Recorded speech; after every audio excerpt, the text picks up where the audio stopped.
What's going on, bottom line viewers? It's Mitch here with Fitty Trent, with Kevole. We have a Habs fan. We have a Flames fan. We have a guy that didn't watch the game. But I'm going to be here to just be the producer in honor of one of our former members. Producer. And, just hang out. I'm not going to really debate much on this recap. I'm just going to be the producer and help out these two guys because I didn't watch the game. I was busy watching the basketball. So I'm going to hand it over to my boy, Fitty Trent. Fitty Trent, what's going on, bro? Nothing much there, Mitch. I just watched an absolutely brutalization game as the Flames killed the Canadiens' 6-game win streak. I mean, both these teams came in with win streaks. Calgary was 7, Montreal was 6. Everyone's super hyped. And the Flames absolutely demolished the Canadiens tonight. And honestly, Kev, this must have been like one of the best games of the season for you watching as a Flames fan, wasn't it? Well, the Flames are playing with a lot of confidence right now. They're the hottest team in the league. 13, 2-3, I believe, since the Gullickson criticism in Montreal. They've certainly turned it around. Brian Elliott is playing very strong. The team is rolling 4 lines very consistently. Tonight was a very dominant performance overall for the Flames. Not much to complain about, specifically for the forwards. Johnny Gaudreau had a great night, goal, 3 assists. Michael Stone made his presence felt. Unfortunately, Michael Stone made his presence felt in a positive and a negative way, which he left the game with an injury. So did Dougie Hamilton. And I think Hamilton's going to be out for a while. So that's not good news, but we'll see what happens here. Stone and Bartkowski have been very solid acquisitions in February for the Flames. The Canadiens didn't show a lot tonight yet. I know Carey Price was down with the flu. This wasn't Al Montoya's necessarily fault. A lot of passengers in the Canadiens game tonight. Not a lot of skill show, not a lot of defense, not a lot of team concept. And I think that was in part why the Flames were able to dominate tonight. Yeah, I mean, like as you said, the Flames basically they dominated from the beginning of the game all the way to the end of the game. I mean, no one was a plus at the end of the game for Montreal. Everyone had a minus. And it was the kind of thing where you look at Montreal and they're quite beat up with Davidson, Flynn, Nesterov, Plekanec, and Radulov all out of their lineup. And now Calgary experienced some big injuries too. So, as you said, Montreal end up losing the game. But Calgary, I think the losing of the 2 defensemen, that really cost them because Stone and Hamilton have been having really good seasons so far with the Flames. I know that Dennis Wideman's ready to go. Who would be another defenseman that you are willing to throw in there? Dennis Wideman is never ready to go. I would suspect that the next call-up will probably be a Tyler Wotherspoon. But we will see. I don't think it will be Mike Koska. I think he's just in there for depth, so probably a guy like Tyler Wotherspoon or Brett Kulak, I would imagine, will be coming up as well. Probably one of those two. All right, that's fair enough. Out of the Calgary Flames players, everyone played so good. Who do you think was the best Flames fan out there? You said Gaudreau a little bit. Do you think Gaudreau was the best Flame out there? He was making things happen. I really thought a couple of turning points happened tonight that I thought were. I really liked Matt Bartkowski's game. Got into it with Steve Ott. I very rarely say this, but I thought Troy Brouwer played a pretty strong game. And Michael Backlund is slowly becoming one of these forwards that people should be. He's becoming one of the better two-way forwards in the National Hockey League. Not getting the respect that he gets around the league. He's 20-goal scorer. Has been the 3M line has been probably the most consistent line for the Flames all year. So those are the 3 guys I thought that were outstanding tonight. Kev. Yeah. Did you just say that Matt Bartkowski was good? Yeah, he was actually. He really was. He got into a fight. 3 shots, I think. 17 minutes of ice time because they lost Hamilton and Stone in the third period. So, for Hamilton late in the second and Stone early in the third. So, Bartkowski got a lot more ice time. He's bringing a really good presence to the team. Physical, Had led the team in hit before today. He's not making any mistakes. And I think he picked up on Gullickson's style because he was with the Canucks last year. So was Gullickson. And I don't know, he seems comfortable in a Flames jersey. He never looked that comfortable in a Canucks jersey. Not sure why, but in a Flames jersey, he's doing the job. He's doing the job, and I think it's because you got the guy in a number 6 defensive position where I don't know if he was expected to be a lot more with the Canucks, and I think that's a little bit of a difference. So I think Bartkowski is allowed to be Bartkowski on the Flames, where I think Bartkowski needed to be more with the Canucks. Yeah, I'd agree with you with that. I mean, as Mitch was saying, Bartkowski, it's shocking that he's actually doing so well because he did so terribly for the Canucks. I mean, I went to a couple Canuck games last year, and Bartkowski was the only player that I saw miss the net every single time during the warm-up, then had a breakaway on the empty net and tripped over his own stick, and that was it. So, I mean, Matt Bartkowski, he was really never anything for the Canucks. And going back to what you said about Michael Backlund, everyone really should be paying attention to him. He has 50 points this year, has been sticking with the Flames his entire career. And overall, I think he's really having a breakout season, and he's still in that very young category that I think he could be something. And it's surprising to see him on a first line over a Monahan, but he's doing well in that role. Yeah, and I think Matthew Tkachuk would be if there was no Matthews in line name, I think Matthew Tkachuk would be a hands-on Calder Trophy winner. But unfortunately, this year we've got Matthews and Line playing so well. But Matthew Tkachuk has made a huge impact on the Flames, and he gets better every game. I mean, it's been very rare that he has made a lot of undisciplined plays. I mean, he has a few times, but it hasn't been that much. He has a real feel for the game, and has fit in very well. The Calgary Flames have also helped revive the career of Chris Versteeg. I mean, you look at Versteeg when he played for teams like Chicago, and he was kind of hidden behind a lot of their superstars. But I think Versteeg has been an unsung hero for the Calgary Flames this season. He's been doing really well on that third, fourth line role. Yeah, over 53% in the faceoff circles.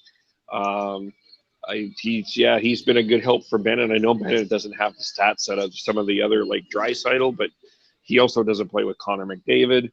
So we're getting. I think Bennett's going to be a really good two-way forward, and I think that's what Gullickson has brought. He's brought really more of a two-way game to a lot of the players.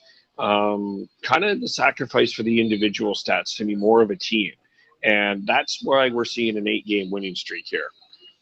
Yeah, I mean that's a good point. Going back to the Montreal Canadiens, we know that when playoffs hit, we know Al Montoya is not going to be the guy that the Canadiens go to. We know that Price is going to be that guy. Meanwhile, for Calgary, I really want to hear what your thoughts are on it, because Chad Johnson at the beginning of the year had a really good start to the season, kind of has cooled off into that backup role. Meanwhile, Brian Elliott was doing really poorly in the beginning of the season, now starting to play like the Brian Elliott that we all know and love. Got his first shutout in the Flames uniform tonight.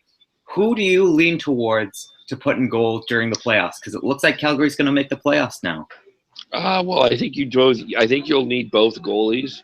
If you look back even a couple of years ago to the Blackhawks run, even last year the Pittsburgh, and our friend Mitch will know this, they actually needed 3 goalies to get through to the Stanley Cup. So you need both. I think you're going to start with Elliott, but Johnson's there for relief.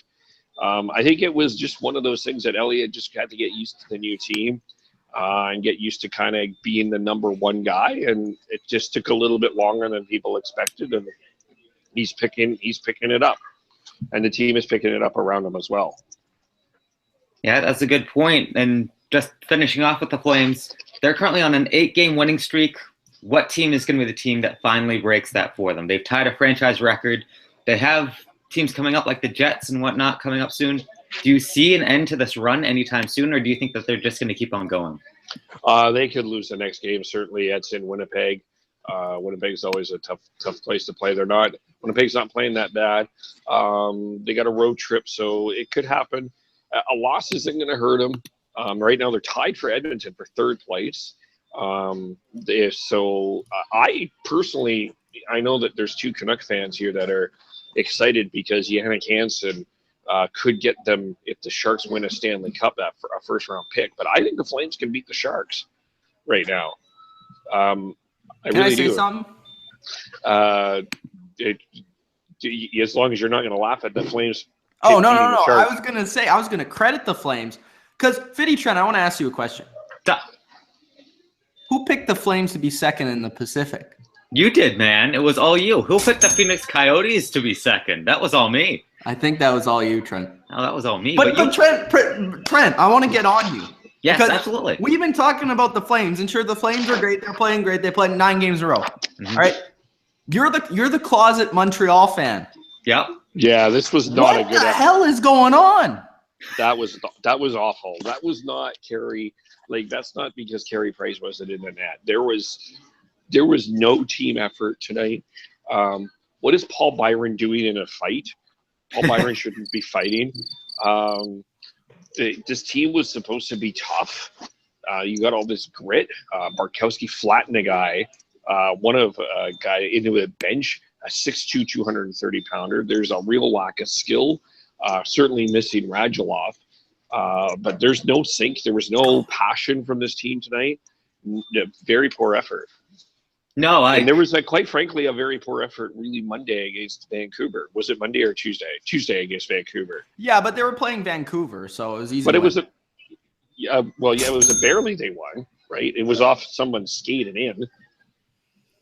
Yeah, I mean, that's true. I mean, I think you guys have said it perfectly. You look at this game and you look at Montreal's lineup. Montreal, they were useless in the game. They might as well not shown up, and the game could have been 5-0. If not, an empty net could have saved more goals. I mean, where was Pacioretty this entire game? Apparently, he had 4 shots on goal. I don't remember him doing that. Does anyone remember him doing that? I remember 1 shot.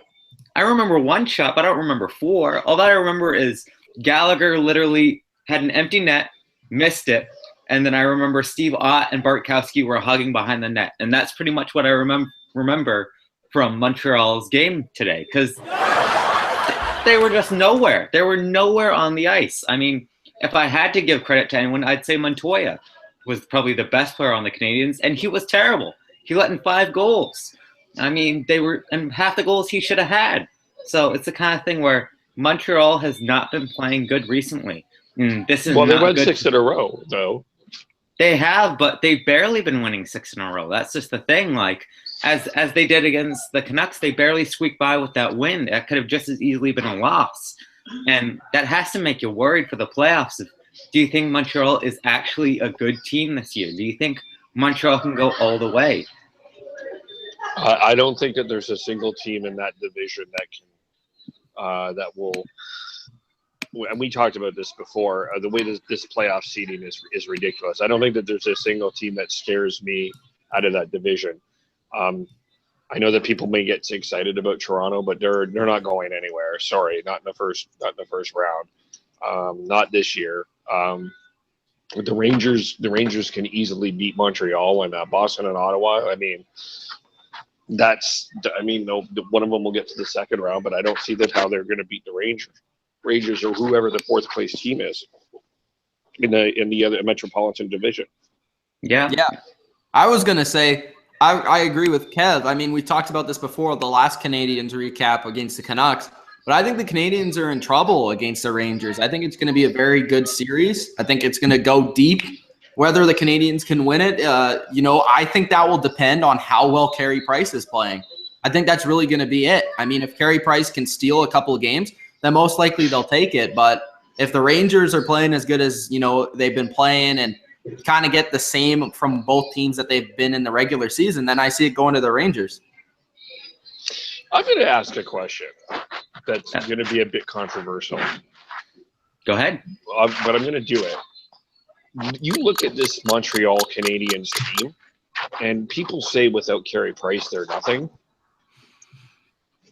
So what if you traded Carey Price?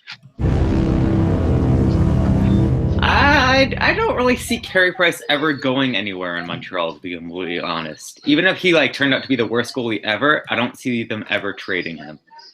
But couldn't you get some pieces that could help you in a number of different areas? Oh yeah, you absolutely. Theoretically, you absolutely could, and theoretically, it actually would be a really good idea because you got Zachary Fucale actually in your minor league program, who's going to turn out to be a pretty good starting goaltender as well. But it's just the kind of thing where I don't see Price really going anywhere right now, especially because you look at this like last year's All-Star game, and the captain for the Atlantic Division was Carey Price. I mean, you had other players from other teams, but you gave the captaincy to a goaltender. So I really don't think that Montreal would give that up, because I don't think Montreal is willing to fall down that deeply into a rebuild. But they're not a good enough team with you have a guy trying to steal 2 games, maybe 2 or 3 games in the first round. I'm going to say this.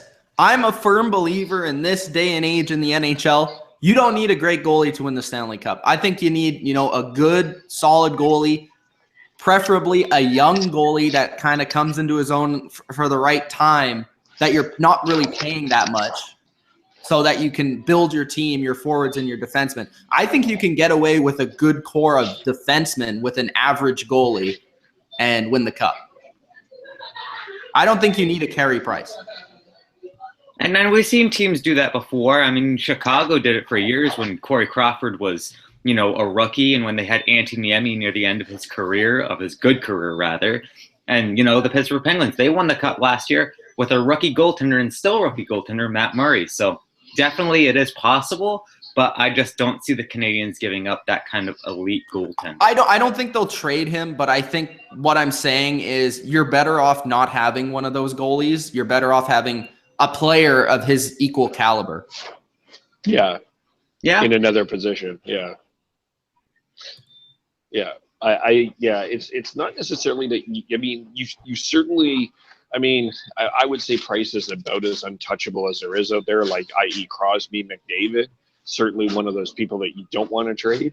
But at the same time, when I look at the Canadiens and I look at this team, I could make an argument to consider moving him, because you would get there's a lot of things that you could fill to create a really strong team.